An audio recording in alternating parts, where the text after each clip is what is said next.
Well, my dad had gone to a Toastmasters early on and heard one of the most successful magazine entrepreneurs in the world speak.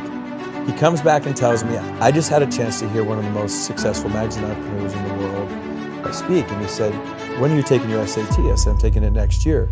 He said, well, this guy was failing out of high school.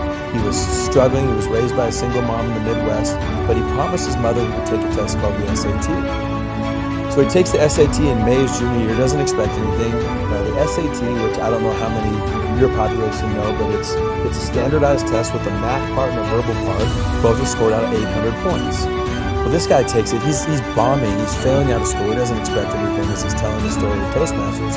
Well, he gets a 1480 out of 1600. So he's stunned, right? That would be for the smart people that listen to your podcast. Insane. Right, cognitive dissonance. I got a 900 on my SAT, just to give people a frame. Right, and I got a 990. And I got a 1010. Right, I was just 4 digits, and it's a variety of different things. So he gets the score, and his mother, doing what any mother would do, knowing her kid, says, "Did you cheat?"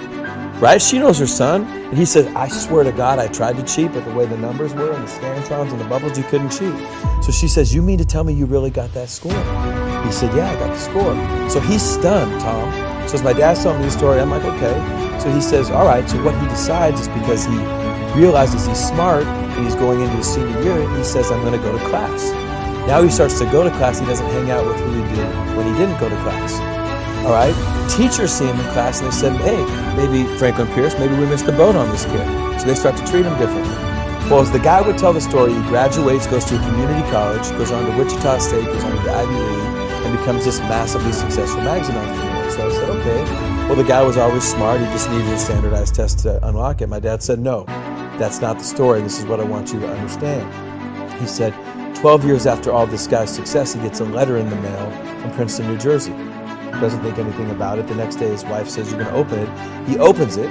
True story, turns out the SAT board will periodically review their test-taking procedures and the policies. The year he took the test, he was one of 13 people sent the wrong SAT score.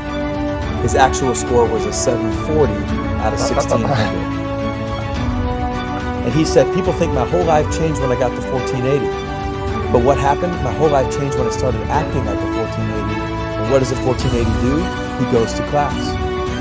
Well, this is one of the first stories I would share when I had my opportunity at Alabama, Florida State, and Georgia. So A, your language is powerful, but number two, your behavior is way ahead of your success. And so many people let their feelings dictate what they do as opposed to throw your behavior out there. Russell Wilson's 5'10". He shouldn't be playing pro football, but he behaves like the best quarterback in the country. And he's done that since before he was at that level. And then his feelings and emotions and his skill caught up to that behavior. I think the lesson my dad was trying to teach me ultimately was, in addition to my language, what I do, not how I feel about my past, is going to determine who I am in the